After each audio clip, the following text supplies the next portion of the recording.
नमस्कार दोस्तों, एक बार वापस स्वागत आपके अपने YouTube चैनल में। दोस्तों आज हम देखेंगे लेबोरेटरी इंस्ट्रूमेंट्स ज्योग्राफी पार्ट 2। आगे बढ़ने से पहले मैं आपको बताना चाहता हूं, लेबोरेटरी इंस्ट्रूमेंट्स ज्योग्राफी पार्ट 1 हम कंप्लीट कर चुके हैं, जिसमें हमने कई इंपॉर्टेंट इंस्ट्रूमेंट्स कवर किए हैं, जैसे barograph, thermometer, dry and wet bulb thermometer. और इसी तरीके से दोस्तों अगर आपको जानकारी चाहिए, लिंक आपको डिस्क्रिप्शन बॉक्स में दिया हुआ है पार्ट 1 का, आपको क्लिक करना है और आप देख सकते हैं। अगर आप हमारे चैनल पर नए हैं तो चैनल सब्सक्राइब करना ना भूलें और बेल आइकन जरूर दबाएं। जैसे ही वीडियो रिलीज हो आपके पास जानकारी पहुंचेगी। तो चलिए दोस्तों शुरुआत करते हैं लेबोरेटरी इंस्ट्रूमेंट ज्योग्राफी पार्ट 2। शुरुआत करेंगे हम विंड वेन से।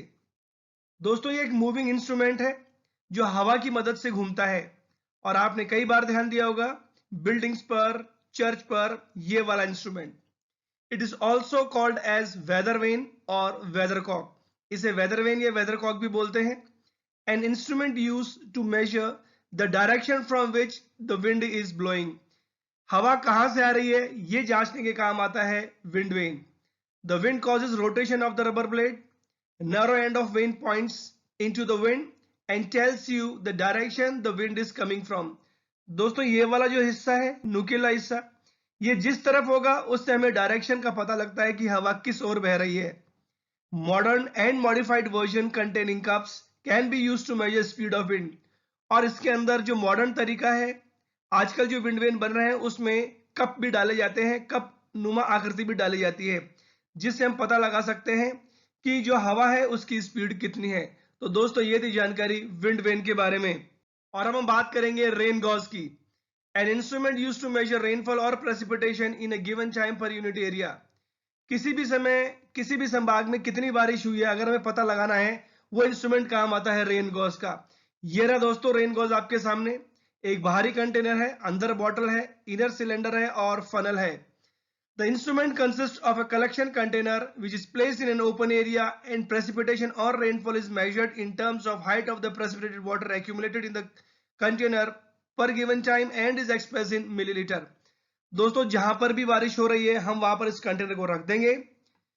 एक निश्चित समय में कितनी बारिश हुई है यहां पर कलेक्ट हो जाएगी और हम उसकी हाइट नोट कर लेते हैं मिलीमीटर्स में, और इसी हिसाब से हम कितनी बारिश हुई है किसी भी एरिया में हम कह सकते हैं कि किसी भी संभाग में कितनी मिलीमीटर बारिश हुई है या कितने इंच बारिश हुई है। और ये रही पिक्चर आपके सामने एक और रेन गॉज की। हमें जिस भी एरिया में पता करना है कि बारिश कितनी है, रेन गॉज को ओपन एरिया में रखा जाता है। कितना पानी कलेक्ट हुआ ये मिलीमीटर्स में देखकर हम बता सकते हैं कि उस निश्चित संभाग में कितनी बारिश हुई है। It is also called as udometer, इसे यूडोमीटर भी बोलते हैं। Widely use to measure climate, weather patterns and monitoring hazards such as floods and drought. किसी भी एरिया में सूखा कितना है, बाढ़ कितनी आई है, या फिर क्लाइमेट के बारे में जानकारी देने में मदद करता है रेन गॉज। आफ्टर रेनफॉल और precipitation an observer can see exactly how much rain fail. इसे देखकर आराम से पता लगाया जा सकता है कि इस एरिया में कितनी बारिश हुई थी। Collection of observation from several rain gauges spread across an area can help a meteorologist see what areas had the heaviest rain, which area received the least rainfall. और हम पता लगा सकते हैं कि किसी भी एरिया के अंदर ज्यादा बारिश हुई है या फिर कम बारिश हुई है। अब हम बात करेंगे नेक्स्ट इंस्ट्रूमेंट स्नो गॉज की। जैसे रेन गॉज हमें बताता है किसी भी एरिया के अंदर कितनी बारिश हुई है, स्नो गॉज भी हमें बताएगा कि जिस एरिया में स्नो गॉज को रखा जाएगा वहां पर कितनी स्नो हुई है। जहां पर स्नो है उस एरिया में से रखेंगे, स्नो कितनी कलेक्ट हुई उसके बाद उसे हाइट में देखेंगे हम, जो मिलीमीटर्स या फिर इंचेस में, उसे देखकर हम बता सकते हैं। It is an instrument use to measure the amount of snow precipitation over a set period of time. किसी भी निश्चित समय के अंदर कितनी स्नो गिरी है किसी भी एरिया के अंदर, ये हमें बताता है स्नो गॉज। हम बात करेंगे अब हाइड्रोमीटर की। ये रही पिक्चर आपके सामने, जो एक तरह से लैक्टोमीटर जैसा दिखता है। डिवाइस फॉर मेजरिंग डेंसिटी और specific gravity of a liquid. किसी भी लिक्विड की डेंसिटी या स्पेसिफिक ग्रेविटी पता करना हो तो हाइड्रोमीटर काम आता है। Made up of a thin glass और plastic tube sealed at both ends with graduated और printed scale calibrated to a specific gravity. दोस्तों ये एक ग्लास ट्यूब होती है जो दोनों तरीके से बंद है, इधर से भी बंद है और इधर से भी बंद है।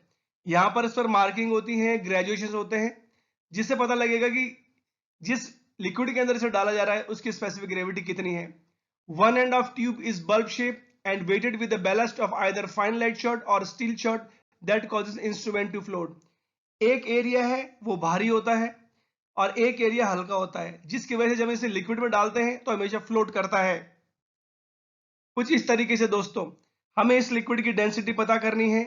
ये रहा आपके सामने हाइड्रोमीटर, इसको प्लेस कर देंगे, रख देंगे। जो भारी एरिया है वो नीचे की तरफ है, हल्का एरिया ऊपर है। जैसा कि मैंने आपको बताया यहाँ पर ग्रेजुएशन है, मार्किंग है।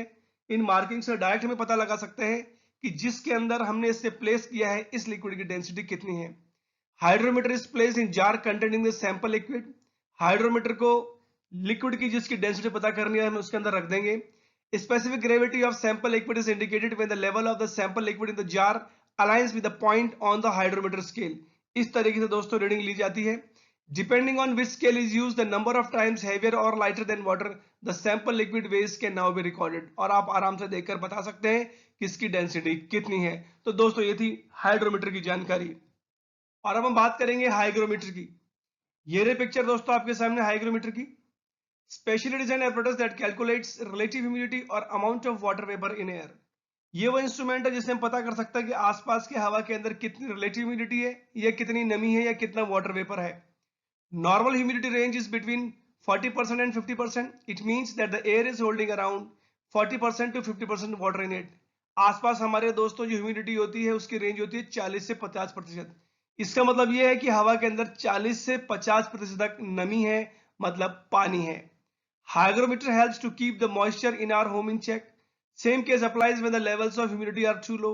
Furniture can easily deform or crack when humidity is very low. दोस्तों इसकी मदद से हमें कई चीजों की जानकारी होती है। जैसे आसपास की अगर ह्यूमिडिटी बहुत कम है, स्पेशली हमारे घर के अंदर, तो फर्नीचर आपका डिफॉर्म हो सकता है या फिर क्रैक हो सकता है। तो ह्यूमिडिटी रेंज ज्यादा या फिर कम है उससे हम पता कर सकते हैं, और अगर बहुत कम या ज्यादा है तो हम प्रिकॉशन मेजर उठा सकते हैं। यही काम है हाइग्रोमीटर का। अब है आपके सामने दोस्तों पिक्चर सीस्मोग्राफ की। ये रहा सीस्मोग्राफ। ये सीस्मोग्राफ दोस्तों कुछ रिकॉर्ड करता है और यही कहलाता है सीस्मोग्राफ। इस तरह से रिकॉर्ड होती है चीज। Instrument used to record the motion of the ground during an earthquake. भूकंप के समय जमीन के अंदर जो मोशन होता है उसे रिकॉर्ड करने वाला इंस्ट्रूमेंट कहलाता है seismograph. Instrument is kept on to the surface of the earth so that when the earth shakes the entire instrument shakes except the mass on the spring which has a inertia and remains in the same place. दोस्तों ये एक भारी ball होती है जो लटकी रहती है। जब तक अर्थक्वेक नहीं है ये बॉल मूव नहीं करती है, लेकिन जैसे अर्थक्वेक होता है दोस्तों ये बॉल ऐसे हिलना स्टार्ट करती है। अर्थक्वेक कितना ज्यादा होगा या भूकंप कितना ज्यादा कम होगा उस तरीके से दोस्तों रिकॉर्डिंग आती जाती है, और इस रिकॉर्डिंग से हमें पता लगता है कि अर्थक्वेक कितनी तीव्र गति का था। A seismograph shakes the recording device on the mass records the relative motion between itself and the rest of the instruments, thus recording the ground motion.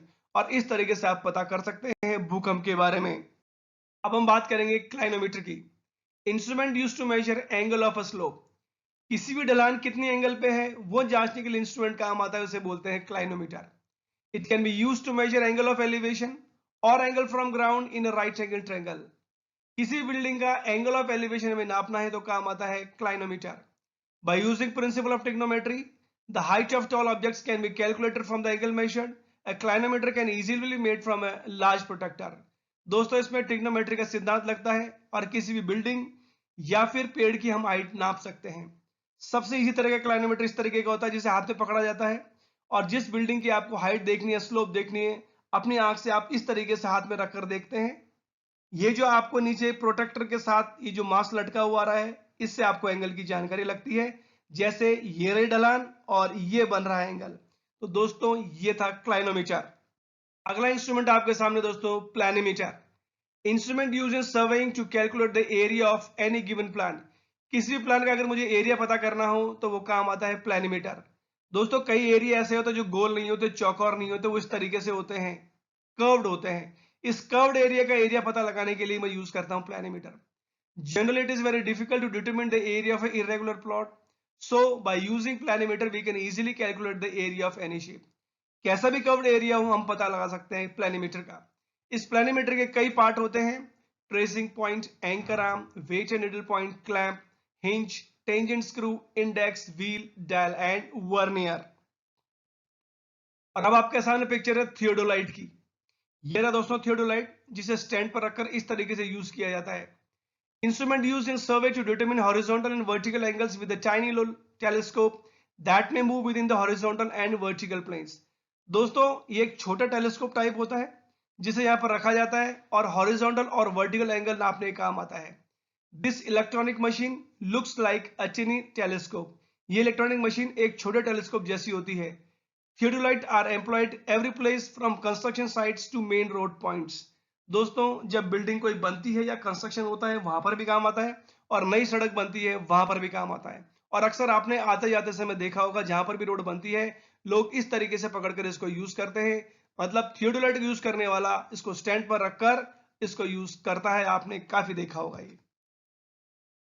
बात करते हैं हम अगले इंस्ट्रूमेंट ऑल्टीमीटर की. Pressure operated instrument. प्रेशर से चलने वाला instrument है ये. Similar to simple aneroid barometer except that it is marked in place of distance normally meters or feet.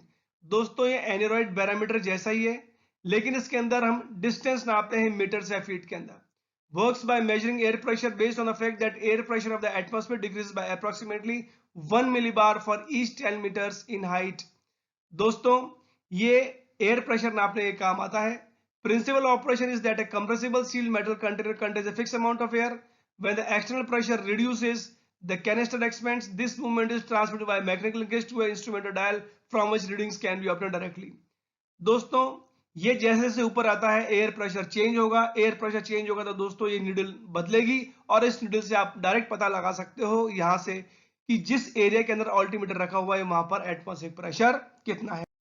ये थी जानकारी आपके सामने ज्योग्राफी लैब में काम आने वाले इंस्ट्रूमेंट की.